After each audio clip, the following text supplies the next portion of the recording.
Mastermind प्रशांत राउत थे, mastermind प्रशांत राउत थे, mastermind प्रशांत राउत थे।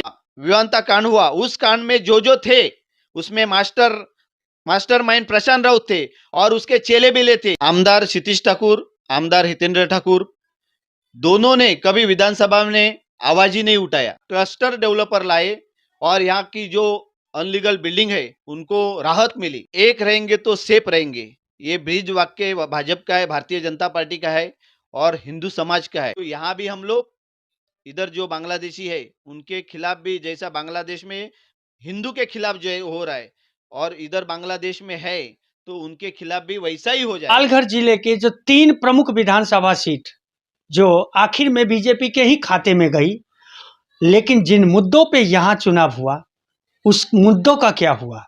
नमस्कार, मैं गोपाल सिंह और आप देख रहे हैं रियल न्यूज नेटवर्क। और इन्हीं मुद्दों पे चर्चा करने के लिए आज मैं आया हूं नारायण मांजरेकर जी के पास में, और वो चर्चित चेहरा है, आप भी जानते ही होंगे। तो बने रहिए मेरे साथ और देखते रहिए। नमस्कार सर। नमस्कार नमस्कार। बहुजन विकास आघाड़ी की ये गढ़ रही और आप लोगों ने गढ़ को तोड़ा और आप लोगों का मुद्दा था विकास का। क्या लगता है अब वसई विरार शहर में विकास का जो गति है वो रफ्तार पकड़ेगी? आपको मालूम है कि 35 साल पहले, 35 साल से इधर बहुजन विकास आघाड़ी की सत्ता थी। आमदार क्षितिज ठाकुर, आमदार हितेंद्र ठाकुर, दोनों ने कभी विधानसभा में आवाज ही नहीं उठाया।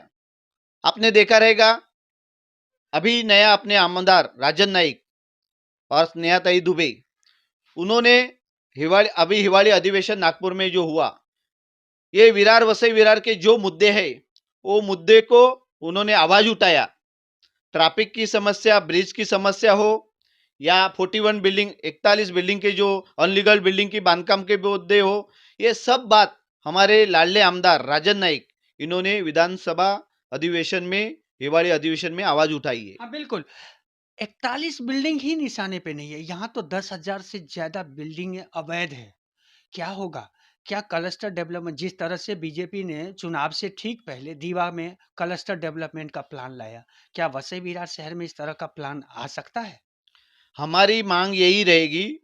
सरकार तो हमारी है, केंद्र में हमारी सरकार है, राज्य में भी हमारी सरकार है, यहाँ का पालघर जिले का खासदार भी हमारा है और यहाँ के आमदार भी हमारे।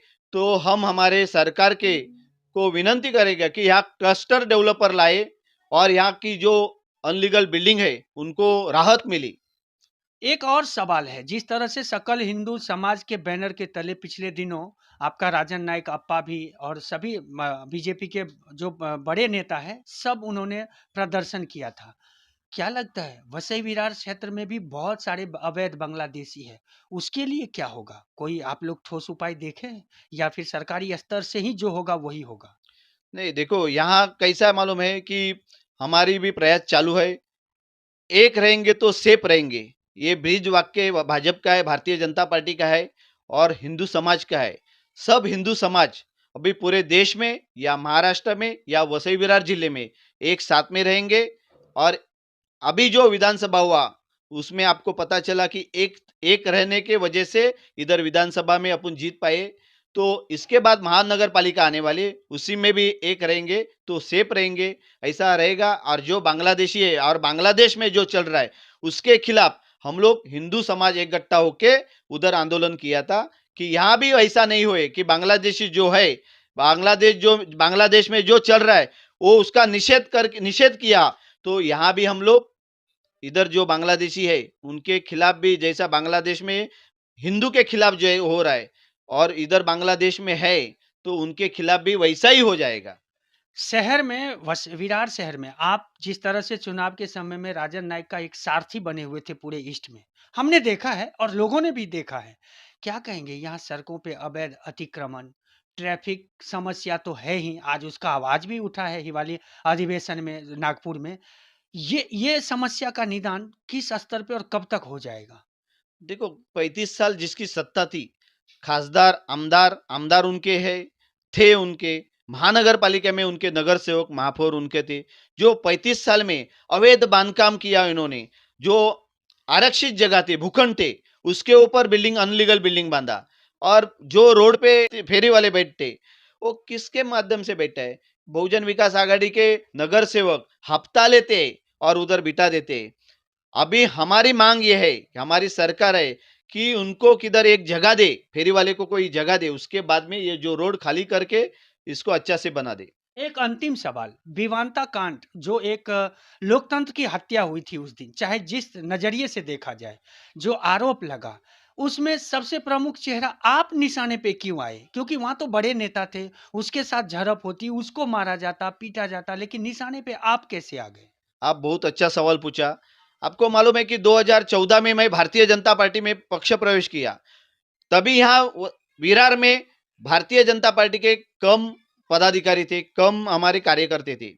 जैसा राजन नाईक के माध्यम से ये भारतीय जनता पार्टी में पक्ष प्रवेश किया और यहाँ जो बहुजन विकास आघाड़ी की गुंडागिरी थी और मनमानी थी, वो मैं खत्म कर दिया। लोगों के पास लोगों का काम नहीं होता था, या कुछ भी रास्ते का, सड़क का काम हो, या पानी की समस्या हो, घर पट्टी की समस्या हो, बिजली की समस्या हो, रेशन की समस्या हो, आधार कार्ड की समस्या हो, अनेक समस्या जी थी वो हमने किया, भारतीय जनता पार्टी के माध्यम से किया। और अलग अलग पक्ष से हम भारतीय जनता पार्टी में कार्यकर्ते को लिया और बड़ी टीम बना दिया, महानगर पालिका अपना भारतीय जनता पार्टी के कार्यकर्ते की बड़ी फौज बना दिया।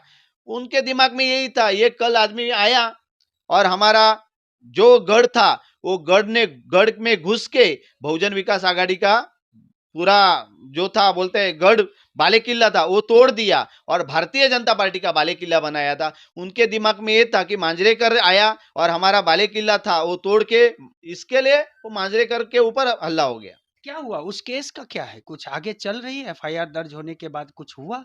देखो, कायदा अपना काम कर रही है, लेकिन हम आपको एक आपके माध्यम से आपको बता देता है, जो वेदांता कांड हुआ, विवांता कांड हुआ, उस कांड में जो थे, उसमें मास्टरमाइंड प्रशांत राउत थे और उसके चेले बेले थे, और वो अनलीगल काम किए हुए हैं, अनलीगल पाउडर गैंग थे, उन लोग अनलीगल बिल्डर थे, उनकी चालू है पुलिस के माध्यम से, जो जिनके जिनके ऊपर गुने ज्यादा ज्यादा है, किसके ऊपर 10 गुने है, किसके ऊपर 8 गुने है, किसके ऊपर 12 गुने है, किसके ऊपर 50 गुने है, किसके ऊपर 2 गुने है, उनको तड़ीपार होना चाहिए। ये हमारी भारतीय जनता पार्टी की पदाधिकारी की मांग है। और हम ये बात एसपी को और हमारे लाडले मुख्यमंत्री देवेंद्र फडणवीस साहब को हम लेटर देने वाले कि जो कांड में थे उनके ऊपर, उनको तड़ीपार होना चाहिए और उनके ऊपर कार्रवाई होनी चाहिए। क्या कहेंगे जब राजनीतिक प्रतिद्वंदता, ये हाथापाई, मारपीट पे आ जाता है, तो क्या लगता है कि लोकतंत्र खत्म हो गया क्या? क्या हुआ था, 35 साल में उन्होंने यही गुंडा राज किया, गुंडागर्द करके ही इधर वसई विरार में राज किया हुआ है। उनको मालूम था कि ये अबे हमारा सब कुछ गया है। खासदारकी के टाइम पे 2.25 लाख वोट पालघर जिले में मिले, ये विधानसभा में 71,000 वोट मिले। उनको मालूम था राजन नाईक जीतने वाले, तो उन लोग एक प्रयास किया कि हम लोग कुछ गुंडागर्दी करेंगे या उनको कुछ मांजरेकर को एंजॉय करेंगे, तो मांजरेकर घर पे बैठेगा और इधर घर पे बैठने के बाद हमारा इधर विरार में ज्यादा से ज्यादा वोट हम लोग कर पाएंगे। लेकिन मांजरेकर डरने वाला नहीं है, ना झुकने वाला है, भारतीय जनता पार्टी के साथ खड़ा रहने वाला है और हम ग्राउंड लेवल का कार्यकर्ता है। हम किसी का गलत काम नहीं करने वाला है, हम लोगों का अच्छा से काम करने वाला है। बहुजन विकास आघाड़ी ने ये कारगिल नगर को, ये विरार शहर को लूटा, इसके लिए लोग नाराज है और भारतीय जनता पार्टी को वोट किए।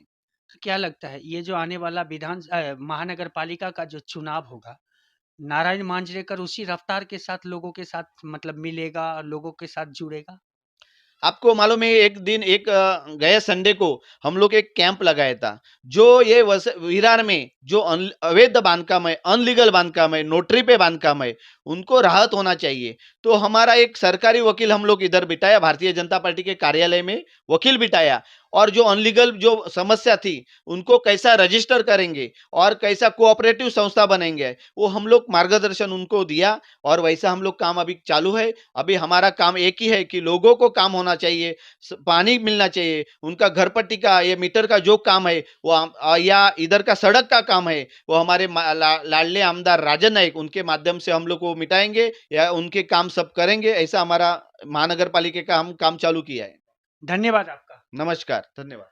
मुद्दों से शुरू हुई और मुद्दों पे ही खत्म होगी, क्योंकि ये रियल न्यूज नेटवर्क है। आने वाला जब महानगर पालिका का चुनाव होगा, तस्वीरें क्या होगा वो भी हम दिखाएंगे। तब तक के लिए दे हमें इजाजत। हमारे चैनल को लाइक, सब्सक्राइब और शेयर करना ना भूलें।